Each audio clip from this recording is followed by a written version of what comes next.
Palate to Palate with Robert St. John and Wyatt Waters is made possible by a generous contribution from Sanderson Farms. Additional funding is provided by this and other public television stations and from viewers like you. Thank you.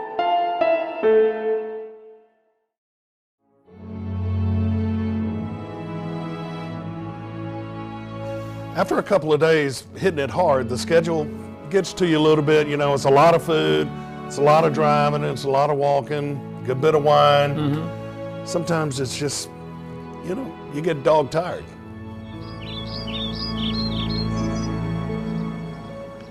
Woof.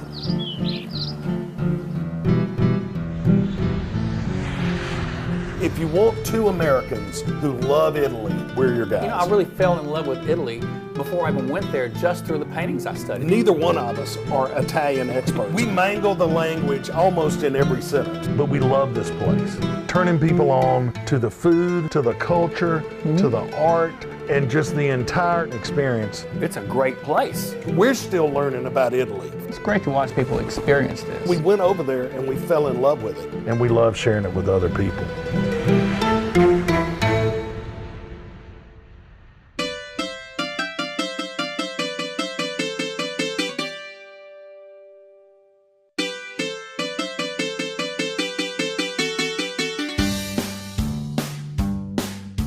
One of the cool things I love about Italy is, especially in that part of Tuscany, there are so many little, small, out-of-the-way places that are world-class.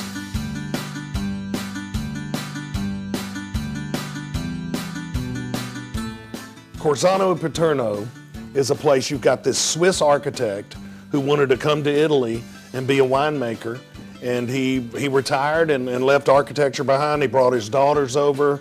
They make world-class cheese, they make great wine, and I'm gonna tell you, the roads you have to go to get there, you would never find that place.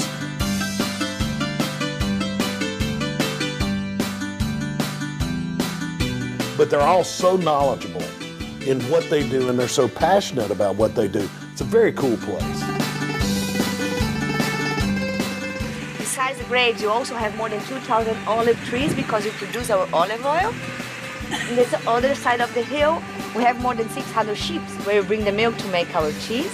And you have around 10 houses because most of the family members still live here and still work here. You're gonna meet some of them because they are here with us working for you today. One thing I do remember, the big thing I remember, the first time we pulled up, there was this dog, and her name was Lulu, and she was sleeping on gravel. She was stretched out on gravel like she'd been hit by a car or something. But no, she was just resting up because she knew a group of folks were coming in and she was going to get some cheese. Dog's smart. That dog's got it figured out, knows where to hang out, and that's right under the table when the tourists are coming in to eat. Great technique. They really have land kind of spread out over that area. We kind of went to where the main house is. They make cheese there. There's a little shop there, and they have all these little cool products. There's this fig jam that I get that's just perfect. The cheese that they make there, unbelievable. Unbelievable. Blessed are the cheese makers.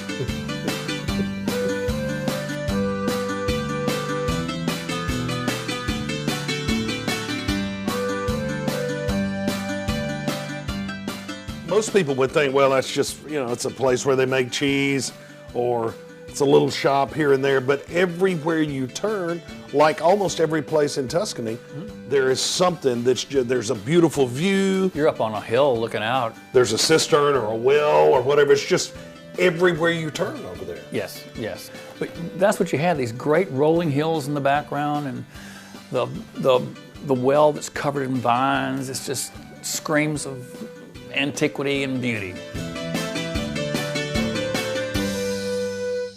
Our driver said, those are baby wine plants. Yeah, baby wine plants is what he called them.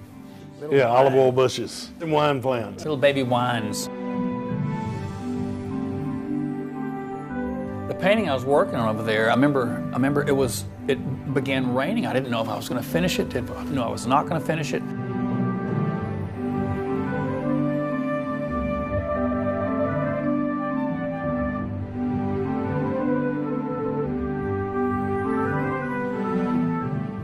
So you and I have been collaborating for about 20 years almost. And one thing I've noticed over those 2 decades is that you will sacrifice comfort to get a right painting. I mean, in that one painting where you're doing the well, you were, I don't even know how you kind of squeeze in and cram up and you're able to do that, but you do it, man. I never feel comfortable while I'm doing it. I feel uncomfortable when I'm through. Okay. But it makes it worthwhile. I don't. I feel like, I feel terrible when I'm through frequently. I'm exhausted.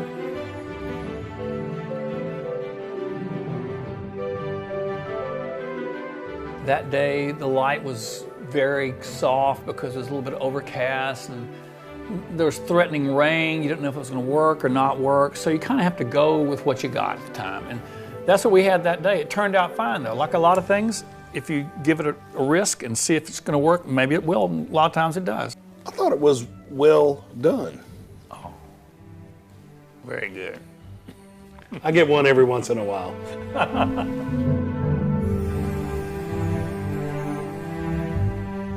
That's how we paint a painting in Italy.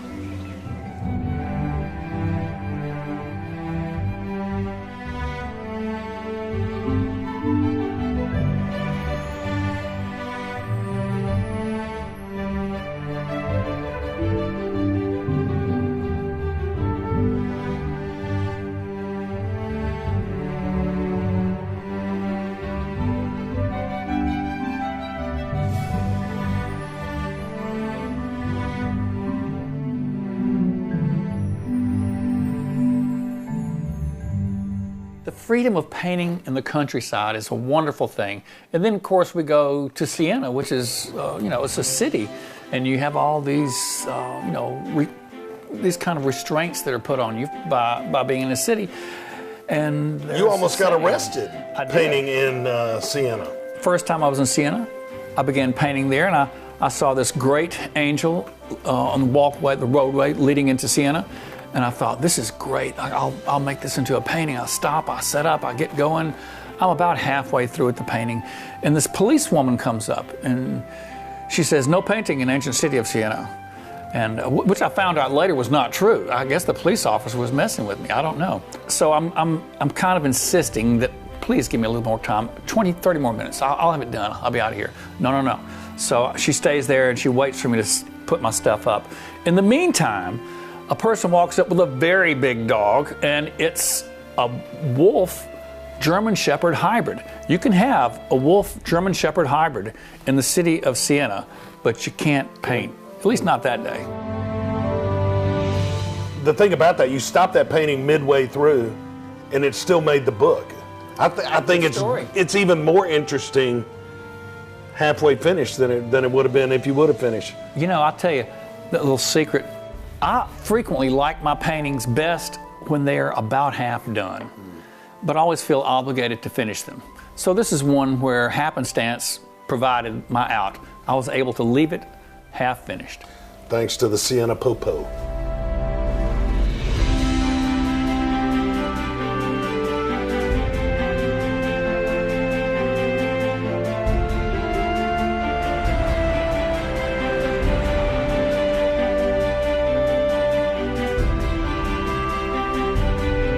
Let's really stay together here. It's one of the most famous squares in the world we're about to walk on.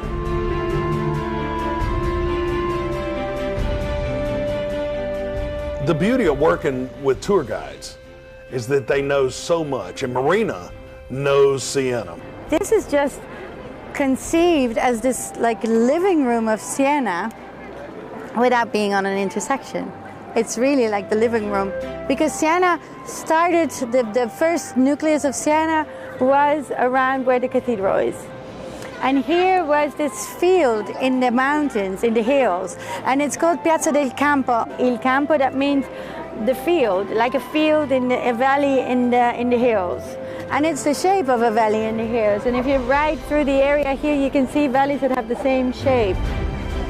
And on this field, the Sienese in the early Middle Ages used to have their market. This was the old market space. And that time, Siena became independent, became an independent Republican city-state. And that needed a big, very important city hall, just like Florence's city hall. So in Florence, the city hall has bifront, the the double bay window, and here we have the triple bay window because Siena is better. This feud between Siena and Florence is always continued.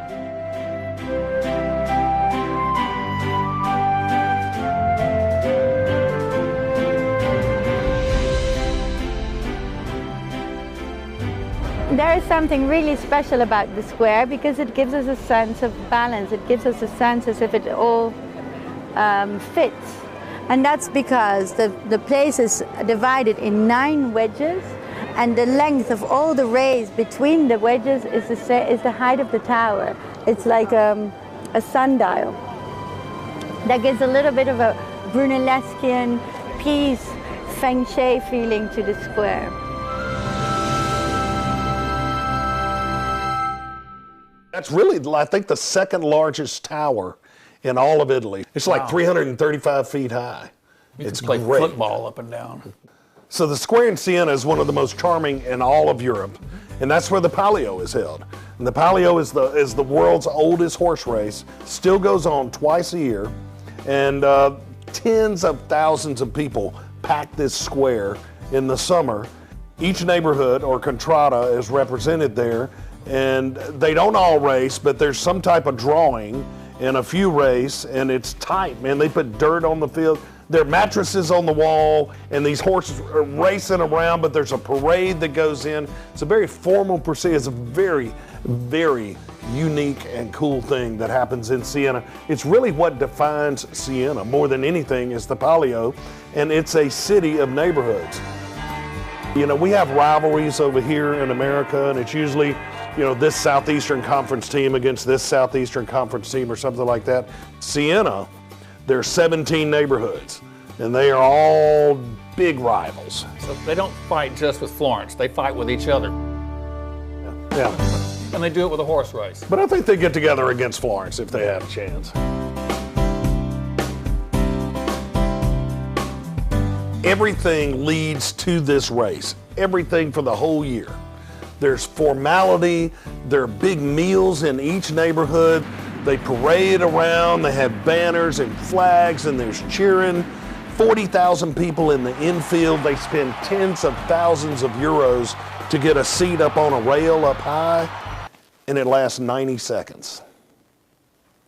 Wow.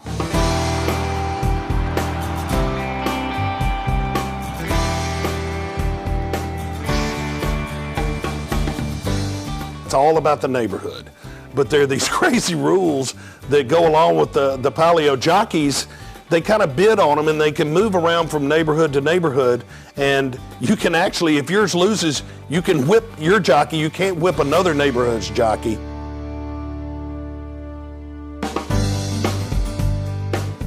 It is a bareback race, so the jockey can fall off, as we saw in the photographs.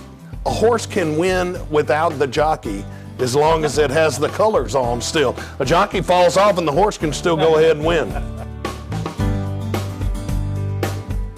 So we're thousands of miles away from home, a couple of Mississippi boys. We're learning about the contrata and the Palio and all the horses. And these horses are like, I mean, it's like Secretariat times 10 over there. They are worshiped and praised and coddled, and they take care of those horses.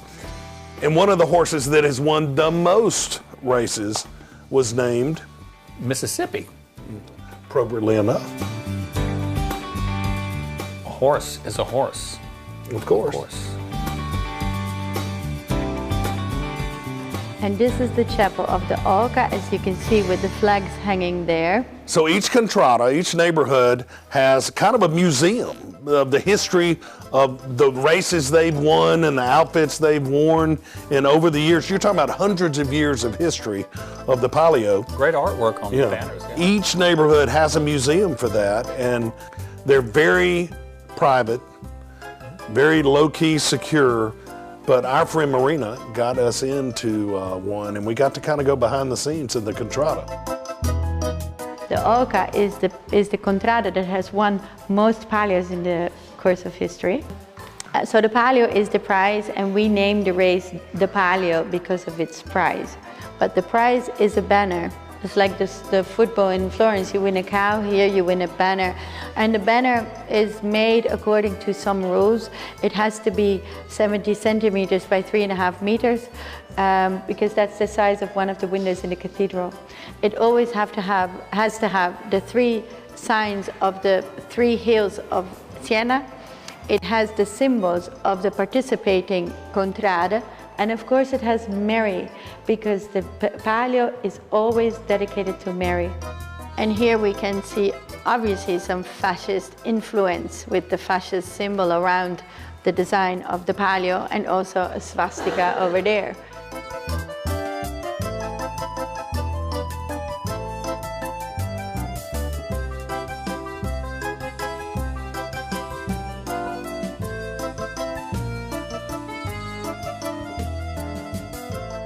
The artwork for the banners is just stellar. They had some great paintings done on banners.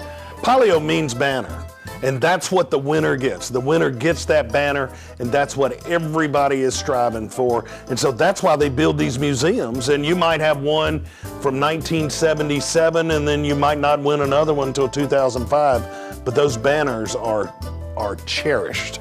Yeah, and it really what you get are the bragging rights that come from that. The banner. That's right. All year long.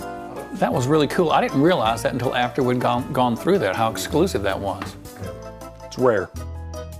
Shall we slowly walk? We walk? Yeah. Back to the square? There's a lot of statuary, there's a lot of artwork there. One of the things you most see there is the image of the she-wolf with the two twins. Siena was founded by 2 boys, Ascius and Sanius, who were Romulus' sons. Remus was killed by Romulus, that's why Rome is called as Rome, and Remus had 2 sons, and they fled on 2 horses, a black and a white horse. They have these black and white stripes because they rode black and white horses. And that's where they get the zebra architecture there. And they founded the city of Siena.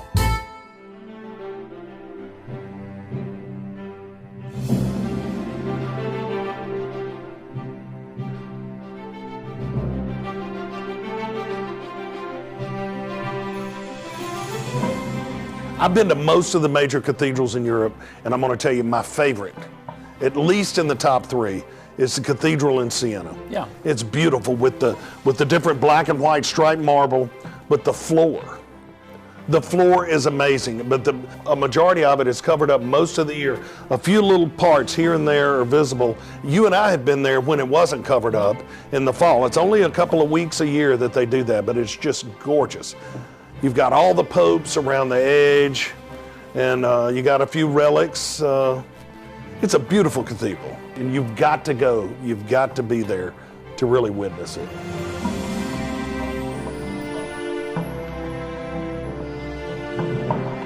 And that's why I paint on location. It's the experience of being there. You just can't contain that. The only way you can do that is to actually be there. I did 2 paintings when I was there this last time. I did a painting of the fountain and pretty much the top of the square there. And there were people all around. It was really so much about people watching and masses. I set up and worked on the painting of the fountain. And I met a lot of people. They came up to me and talked to me. They wanted to see what I was doing. But I was just really doing what they were doing. I was people watching. The fountains were there. But really the thing that caught my eye and held my attention the most was just looking at all the people who were there congregating to be in the most beautiful square in Europe. Like any square or any public space, people come to just relax and sun and sit. And it's not only tourists, there are a lot of tourists there, but they're also just, you see couples stretched out on a blanket. One of the things I like is you get to look at all the people, all the spectacle of people watching going, but you know, you find out that you're also a part of that. And this little girl came up, she showed me her artwork, it was really sweet. We spoke a little bit of English. Mississippi, America? Mississippi. But really the best part was just seeing her light up, seeing someone else painting and being a part of that with me. You know, so while you were painting, we were sneaking through back alleys and going up and down hills. And Marina, our tour guide, knows that place, and she gets us in all the little places that people don't get to see. Siena's a hilly place too. It is. You burn some calories, and you need to replenish those calories. And so my two favorite restaurants in Siena, there's one called Palate and one called Lattore. Both are right behind the tower where you were painting. Both of those places are exactly what we look for in an Italian restaurant. Locally owned, casual, informal, but all about the food. So at Palio, it's right across from the old market. There's an ancient market that's been there for hundreds of years. Fun watching that. Yeah, we ate upstairs, and that's where we taught Marina how to speak Southern, and the server, and the waiter. Hey, come here, tell them. So what honey? Bye, y'all. Y'all. Bless your heart.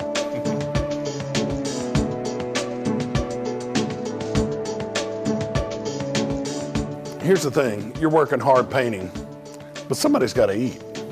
You the man. It's a tough job, but somebody's got to chew it.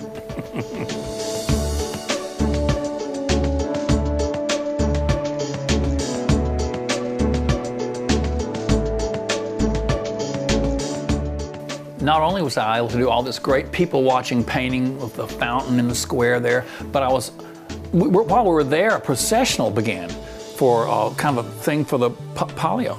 You know, and like in New Orleans, you might see a jazz band and a couple getting married near Jackson Square. In Siena, there's a parade and they're marching through and they're getting married right there in the square. Yeah, that's pretty cool. And also, at the end, I got to paint the tower, which is the coolest tower.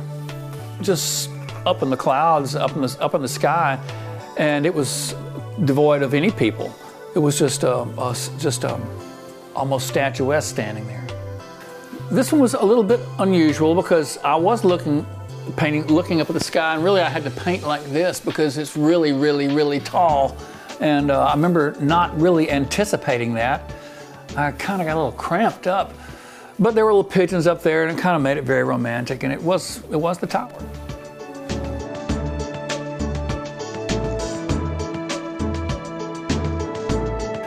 Well, I get through with the painting, and I am pretty tired, but I'm also pretty hungry. So I make the short trek to Lattore and join the group and become part of the meal. It's right behind the tower and goes against my number one rule, which is you never eat within a block of a major tourist attraction. Siena is the exception to that rule because Lattore, this restaurant, which means the tower in Italian, is knock dead, killer perfect. Basically, you're eating in the kitchen of this restaurant. It's tiny, it's small, the perfect Italian experience. They're making pasta. They serve the pasta they made that morning for lunch that day. And it's a family operation. And it's amazing because a lot of times we're in there with 30 people or something.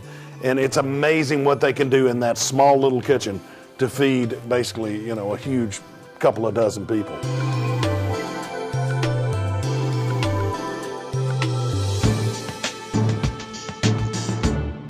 Just as Florence and Siena are kind of rival cities, the small little places we stay, Barberino and Tavernelli, they have rival pizza places. Pizza wars. Orca in Barberino we love. Muscat. Vecchia Pizza in Tavernelli we love. The thing about both of those pizza places is it's the perfect Tuscan pizza. It is thin, thin, thin, almost razor thin and crisp, minimal ingredients. So minimal tomatoes, minimal cheese, very thin, crisp crust, and it's my absolute favorite pizza in the world. The best pizza I've ever had, and I've eaten pizza all over Italy, is right there in Barberino and Tavernelli at Vecchia Pizza and Orca. I love it. Just local pizzerias. Yeah, they're cooking in a wood fire oven. You know, we get it basic. We like to do margarita. I get a little extra basil on mine, some salt and pepper, but they also do it with truffles too. So any pizza, if you're ever in a restaurant and there's pizza with truffles, get it. You know, and the thing about being in Vecchia Pizza and the little pizza village, I mean, they really love pizza, and it's kind of the thing. We might go out for a hamburger or something like that. Over there, they're going out for world-class pizza, and you run into Enzo and the family, and they're just there, and It's the local pizza hangout in Italy. You know what I really love? There's something about being in Italy at the end of the day, you know, and you're going hard and you're going at it, and whether we have people with us that we're carrying around or whether we don't, there's something about closing that day out with a meal and sharing a meal with friends and family, and especially pizza, that is that good. It just makes for the perfect ending of a perfect day. The best topping. A good finish.